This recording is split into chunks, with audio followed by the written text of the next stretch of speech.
Hello, this is Dr. Gil Wilshire at Missouri Fertility.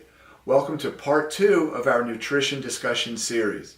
In part 1, we discussed a lot of the misperceptions and fallacies of current nutritional thinking.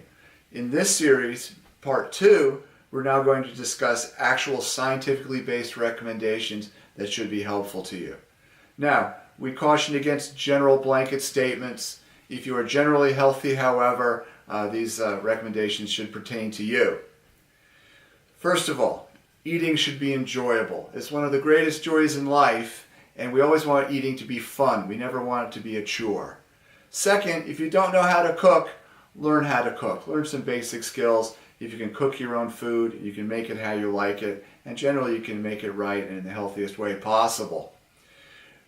Remember, it's our long-term habits and patterns that generally determine our health.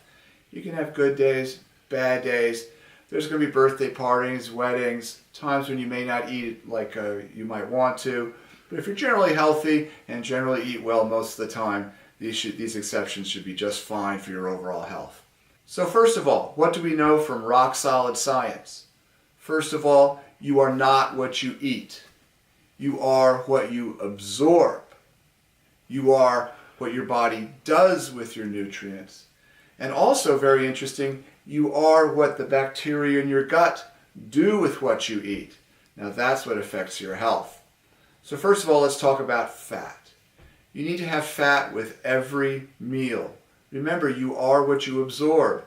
If you eat a salad without some olive oil or without some fat, you will not absorb all the nutrients. This is very, very powerful. If your vegetables do not have some butter on them, you will not absorb all the vitamins and nutrients into your body. So make sure you have fat with every meal. Second, I suggest you focus on high quality protein. The best sources of high quality protein are animal sources. Whole eggs, real meat, real fish. These are sources of protein you can rely on. They give you all the amino acids you need in the most dense way possible and in all the proper ratios of amino acids. When it comes to carbohydrates, realize these are generally poor sources of nutrients. You can adjust your carbohydrates to your activity and realize that root vegetables such as potatoes, sweet potatoes, other tubers, turnips and such are generally much higher in nutrients and are better sources of carbohydrates than most of the grains. And if you do have to eat a grain, rice is probably the healthiest grain if you do have to eat a grain.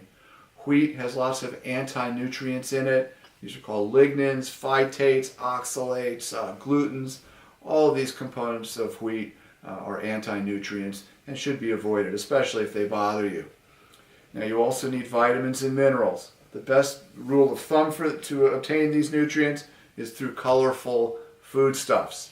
These include all the different colored vegetables, all the different color fruits, tomatoes, carrots, purple cabbage. Those are some examples of nutrient-dense foods. And if you mix your colors, you should get a good mixture of vitamins and minerals as well.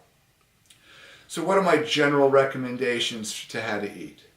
First of all, if you're going to eat a meal, focus on your high-quality protein first. Make sure you have colorful sides with this. Green, red, purple. You can make common sense determinations on this and mix it up. One of my pet peeves is fast food where everything is brown. You see ads for this. You've got your deep-fried brown chicken. You have your deep-fried brown potatoes. You have your brown bread or biscuits. And now you've got your brown soda on the side. It's all brown. This is not a good way to eat. Now, occasionally one of these meals isn't so bad, but if you're eating all brown food all the time, this is not good for your health.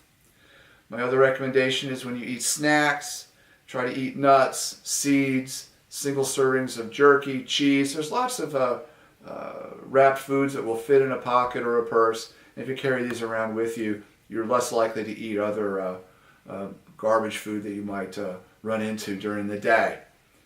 Now, carbohydrates. We have amylase in our saliva. This is an enzyme that breaks down starch the second it hits your mouth. Obviously, we've been eating starches throughout history. But when it comes to carbohydrates, you should probably adjust their intake according to your weight and according to your activity. If you're normal weight, very active, should be no problem.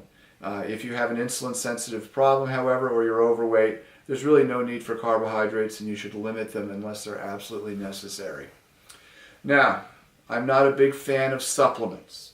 If you're eating superfoods, colorful foods, animal source foods, you should not need supplements. One exception, I think, that does have some scientific basis is high quality fish oils.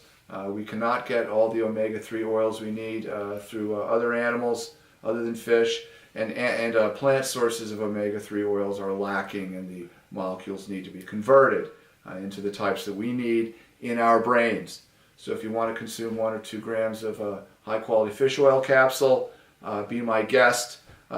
You don't have to take it like a medication. Just put the bottle on your kitchen table, and when you feel like it, eat a capsule with a meal. That might be a very good supplement for a lot of reasons. Experiment with spices. Indian curries apparently have almost every mineral, antioxidant, and vitamin you could imagine. Experiment with spices. Grow your palate if you don't like spices. There's a surefire way of getting vitamins and minerals you might not otherwise get.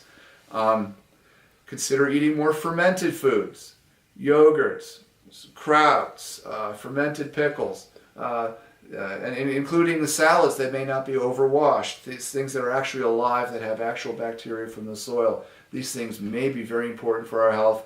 People are just discovering this, and more will clearly be determined. So, there's in a nutshell my summary of what good nutrition entails. If you're healthy, that's the way to stay healthy. Now, in future videos, we're going to be talking about specific recommendations and adjustments you might want to make in your eating habits, depending on what conditions you may have. I hope you found this helpful. This is Dr. Wilshire at Missouri Fertility. I hope you found this video helpful. Please like us on Facebook, subscribe to us on YouTube, and follow us on Instagram.